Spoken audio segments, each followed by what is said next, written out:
Google map നോക്കി സഞ്ചരിച്ച അധ്യാപകർ വനത്തിലകപ്പെട്ടു. വയനാട് കൽപ്പറ്റ കോളേജിലെ അധ്യാപകരാണ് കരിമ്പുഴ വനത്തിലകപ്പെട്ടത്. നിലമ്പൂർ ഫയർഫോഴ്സ് എത്തിയാണ് ഇവരെ രക്ഷപ്പെടുത്തിയത്. വിപിൻ സി വിജയൻ വിവരങ്ങളുമായി മലപ്പുറത്ത് നിന്ന് ചേരുന്നുണ്ട്. വിപിൻ, എന്താണ് സംഭവിച്ചത്? ഇവരെ രക്ഷപ്പെടുത്തിയിട്ടുണ്ട്. എന്താണ് ഈ അധ്യാപകരൊക്കെ പറയുന്നത്? വിപിൻ. റിജിത്ത്, സഹപ്രവർത്തകന്റെ കല്യാണ വീട് സന്ദർശിച്ചു മടങ്ങുകയായിരുന്ന അധ്യാപക സംഘമാണ് ഗൂഗിൾ മാപ്പ് നോക്കി സഞ്ചരിക്കുകയായിരുന്നു ഇവർ വനത്തിനകത്ത് അകപ്പെട്ടത്. കൽപ്പറ്റ ഉമ്മുൽഖുറ അറബിക് കോളേജിലെ അധ്യാപകരായ ഫൗസി, ഷുഹൈബ്, മുസഫർ, ഷമീം, അസീം എന്നീ യുവാക്കളാണ് ഇവർ ഇതിൽ പെട്ടുപോയത്. കരിമ്പുഴ വന്യജീവി സങ്കേതത്തോട് ചേർന്ന് കിടക്കുന്ന കാഞ്ഞിരപ്പുഴ ഫോറസ്റ്റ് സ്റ്റേഷൻ പരിധിയിലെ കാനന പാതയിലൂടെ രാത്രി 12 മണിയാകുമ്പോഴാണ് ഇവർ സഞ്ചരിച്ചത്. തിരിച്ച് വയനാട്ടിലേക്ക് പോവുകയായിരുന്നു.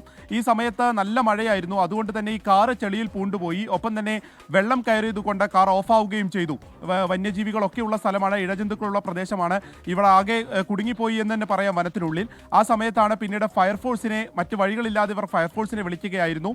ഒപ്പം തന്നെ ഫയർഫോഴ്സിനെ ഇവരുടെ ഒരു ലൊക്കേഷൻ ഷെയർ ചെയ്യുകയും ചെയ്തു. അങ്ങനെ ഫയർഫോഴ്സ് ആ സ്ഥലത്തെത്തി ഈ വാഹനവും ഒപ്പം തന്നെ ഇവരെയും രക്ഷപ്പെടുത്തുകയായിരുന്നു. ഫയർ ഓഫീസർ KP ബാബുരാജിന്റെ നേതൃത്വത്തിലുള്ള സംഘം ആ സമയത്തേക്ക് അവിടെ എത്തുകയും ഫയർഫോഴ്സിന്റെ വണ്ടിയിൽ ഈ കാറ് കെട്ടി അങ്ങനെ അത് വനത്തിനുള്ളിൽ നിന്ന് പുറത്തേക്ക് എത്തിച്ചാണ് ഈ യുവാക്കളെയും കാറും ഉൾപ്പെടെ രക്ഷപ്പെടുത്തിയത്.